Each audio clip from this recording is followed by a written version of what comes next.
की उद्योजक ज्यावेळेस तुम्हाला बनवायचा विचार तुमच्या डोक्यात येतो त्यावेळेस अडचणी काय आहेत, चॅलेंजेस काय आहेत, चॅलेंजेस फॉर बिईंग एंटरप्रिनर. ठीक आहे, सांगा सगळ्यात पहिले चॅलेंज काय असतो. तुम्ही सांगितलं घरामध्ये की मला उद्योजक बनायचंय, काय विषय येईल समोरून? हा, पैसा, फंडिंग. सगळ्यात पहिला प्रॉब्लेम फंडिंग, पैसा कुठून देणार, बरोबर. अजून सांगा, ते आपलं काम नाहीये, आपलं त्या भानगडीत पडू नको. हा, दुसरं, तिसरं, अजून सांगा चॅलेंजेस काय आहेत. तुम्हाला सगळ्यांना माहिती पण तुम्ही बोलत नाही. हा, मला सेल्स मार्केटिंग येत नाही, बरोबर. अजून मला मॅन्युफॅक्चरिंग करता येते, मला त्यातलं ज्ञान नाहीये. ठीक आहे, अजून लॉस झाला तर काय करणार. अजून कम्युनिकेशन स्किल, अजून इकडनं पाहिजे, संख्या इकडनं जास्त आहे. बोला बोला. अजून सगळ्यात मोठा प्रॉब्लेम आहे सबसे बडा रोग क्या कहेंगे लोग. काय सबसे बडा रोग क्या कहेंगे लोग, सगळ्यात मोठा प्रॉब्लेम. लोक काय म्हणतील, लोकांचं काय करायचं आपल्याला. विचार, आपला माइंडसेट क्लिअर आहे. लोकांचं त्यांना त्यांचं करू दे, आपण आपलं काम करायचं. दुसरा प्रॉब्लेम काय येतो, सर जसं बोलले, फिअर ऑफ फेल्युअर. मला अपयश आलं तर काय होईल, प्रत्येकाला असतं अपयश. यश अपयश लाईफच्या प्रत्येक जर्नीमध्ये तुम्हाला येणारच आहे. त्याला तुम्हाला ओव्हरकम करायचं, त्यात तुम्हाला मार्ग काढायचे. प्रत्येक कामामध्ये यश किंवा अपयश दोघांपैकी एक निश्चित आहे. फक्त अपयश येईल असं नाहीये, फक्त यश मिळेल असं नाहीये, पण यशातनं पुढे जायचंय आणि अपयशातनं शिकायचं. मी तुम्हाला आधी बोललो, बरोबर. अजून काय प्रॉब्लेम येतो, घरचे सपोर्ट करत नाही. बाबा आपलं आपलं चाल दे, शेती कर, नोकरीला लाग जाय, हाई कर, ते कर, बरोबर आहे. हे आपलं काम नाहीये. यानं दुकान टाकलं होतं आणि त्याचा इतका लॉस झाला, त्याचं असं झालं, त्याचं तसं झालं. आपल्या 2-3 स्टोरी सांगून देणार, आपलं तोंड बंद. शक्यतो ज्या घरांमध्ये बिझनेस बॅकग्राऊंड असतो तिथं हा प्रॉब्लेम येत नाही, पण ज्या ठिकाणी बिझनेस बॅकग्राऊंड नाही आहे, उद्योजकता नाही, ते त्या पॅरेंटचं पण बरोबर असतं, कारण ते सेक्युअर मोडला असतात.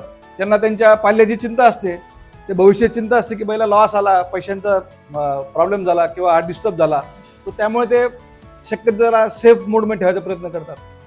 घरातनं आपल्याला त्या ठिकाणी सपोर्ट फारसा आपल्या सोसायटीमध्ये मिळत नाही. काही काही भाग्यवान असतात ज्यांना सपोर्ट मिळतो, असे पण लोक तर काही काही भाग्यवान असतात, त्यांनी स्वतःला खरंच भाग्यवान समजायचं. अजून प्रॉब्लेम काय येतो, फंडिंग.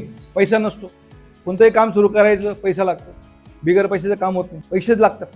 पैशाचं काम पैशानेच होतं, तर ती एक मोठी समस्या आहे. नंतर त्याला लागणारे जे रिसोर्सेस आहेत, संसाधन आहेत, ते प्रत्येकाकडे उपलब्ध नाही आहेत. काही इंडस्ट्री टाकायची आहे किंवा काही एखादं तुम्हाला सर्व्हिस चालू करायची, त्या ठिकाणी तुम्हाला बऱ्याचशा गोष्टी त्या ठिकाणी बॅकअप लागतात. काही वेळेस ऑफिस लागेल, काही वेळेस जागा लागेल, गाड्या लागतील, सिस्टम लागेल, कम्प्युटर लागेल, सॉफ्टवेअर लागेल, बऱ्याचशा गोष्टी त्या ठिकाणी रिक्वायर्ड असतात.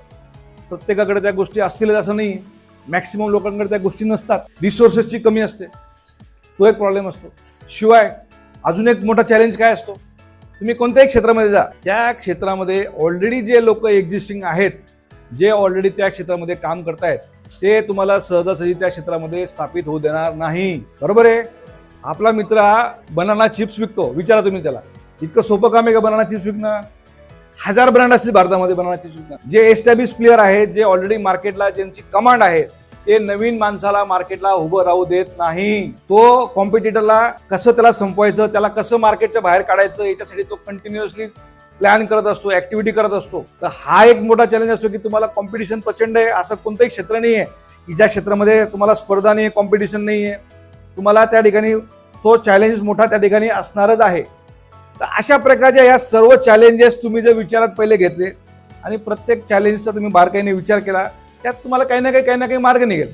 100% सोल्युशन निघेल असं होणार नाही, पण काही ना काही तुम्ही मेंटली प्रिपेअर राहाल.